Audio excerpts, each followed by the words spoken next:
Bear Down Bears fans, today I am going to give you 3 keys to a Chicago Bears victory over the Minnesota Vikings, and it starts right now. If you are new to the channel, please like the video. Please subscribe to the page because we do talk Chicago sports weekly, and we don't want you to miss a thing, so make sure that you hit that bell. Now, Bears coming in versus the Vikings. Both teams coming in at 6-7. Some ugly football, but meaningful football nonetheless. This is an important game for both of these teams, so you're going to see 2 teams come out and give their all. But I am here to give you 3 keys to a Bears victory, and my first key, I feel like a broken record at this point. We've said this all year. You have to establish the run game. The Chicago Bears have seemingly established the run game the last few weeks, but it still hasn't been consistent enough for me. I mean, last week, 17 rush attempts between Cordero Patterson and David Montgomery. Now, the numbers look a lot better because David Montgomery able to break off that big run early. So a lot of us are like, oh, they're establishing the run. Well, after that 80-yard rush on 10 attempts, David Montgomery was able to get 23 yards. So you have to continue to make your run game a threat. Now, is it looking a little bit better? Does it look like they're finding more holes and things like? I'll agree with you there. But you have to consistently establish this run game, especially against the defense in the Minnesota Vikings that is ranked 19th in rush defense. They're giving up about 119 yards per game coming into this game here, and at home they're giving up about 133 rush yards a game. So this is a defense that's literally saying, run the ball on me, please do all you can to run us over. Listen, I'm not saying that David Montgomery is dominating as a runner, but I'm not saying he's the problem either. We have to get this offensive line moving forward, push these guys out of the way so that these running backs can do what they do. Even Cordero Patterson has been running it a little bit better, which I think we were all sick of the Cordero Patterson runs, you know what I'm saying? But even Cordero Patterson has been looking much better with just pushing this thing forward. And to me, the biggest reason you want to do it, it helps Mitch.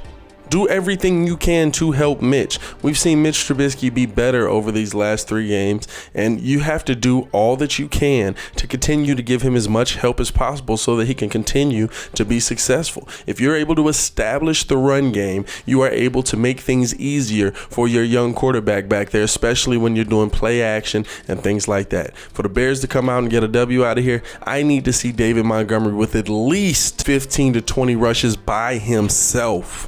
And then you mix in Cordero Patterson with that.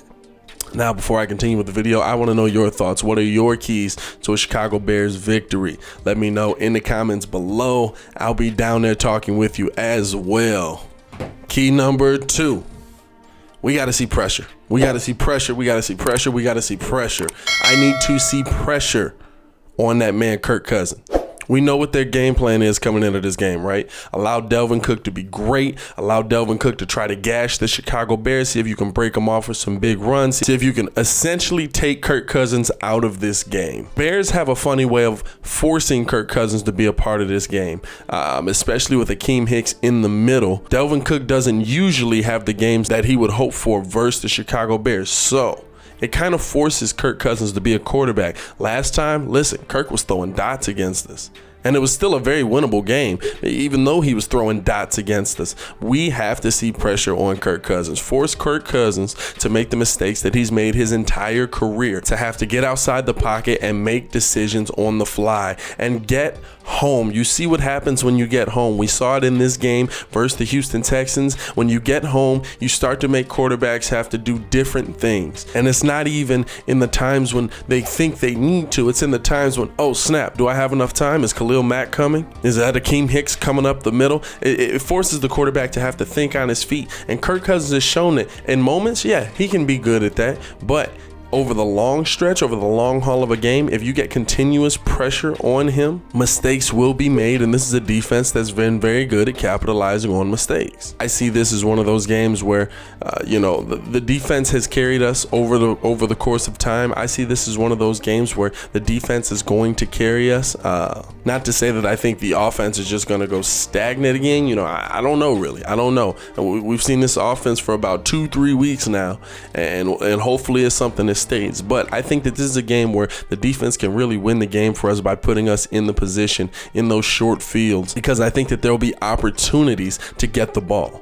And at the end of the day, it's just a matter of capitalizing on them. But at a minimum, if you keep pressure around Kirk Cousins' feet, if you keep pressure around him, it's going to cause him to have to make some snap decisions, some quick decisions. And we've seen that go the other direction a lot in his career. Key number 3 is a key that I said in the first game. Honestly, all of these keys might be keys I said in the first game. I'm gonna have to go back and look. But key number 3 for me, do not allow Delvin Cook to get outside. Do not allow Delvin Cook to get outside, because when Delvin Cook gets outside, it makes for a long day. Force them to have to run the ball at Akeem Hicks. Akeem Hicks and Delvin Cook, they got this feud going. I love it. They be jawing back and forth at each other. Oh, you ain't nothing. Nah, you ain't nothing. It's like the beginning of a Michael Jackson Bad video. For the younger audience, go watch the Michael Jackson Bad video at the beginning. You'll see. Don't worry about it. But if you allow Delvin Cook to get outside and have space, he can make a lot happen in space. This man is a monster. On the season, he's already over 1,300 yards, averaging about 4.955 yards a carry, 14 touchdowns. But here's a key stat. Here's a key stat for me. Prior to the last game, Delvin Cook had carried the ball 34 times versus the Chicago Bears for a total of 86 rushing yards.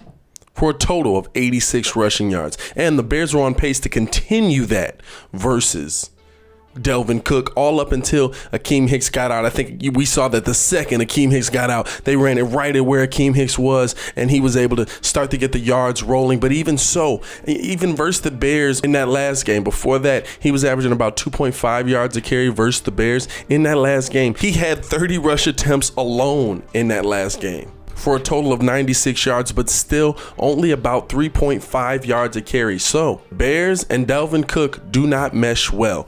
Force that man to run it right at Akeem Hicks. Do not let him get outside. Keep him contained, because like I said with the first key, if you're able to keep Delvin Cook contained, it really throws off what the Vikings want to do. He is the focal point of their offense. And now if you force Kirk Cousins to be the quarterback, yeah, can he make some throws? Yeah. Can he do some things well? Yeah. But the likelihood for a mistake is more there if you force Kirk Cousins to make the play instead of Delvin Cook. And I believe that if you're able to contain Delvin Cook once again, as long as this defense continues to stay healthy and this offense is able to do what it's been doing, we could see a Bears victory here. And I know that's weird to say, back-to-back Bears victories. Are you kidding me? We could see a Bears victory here, and especially if they execute on the 3 keys that I gave you today.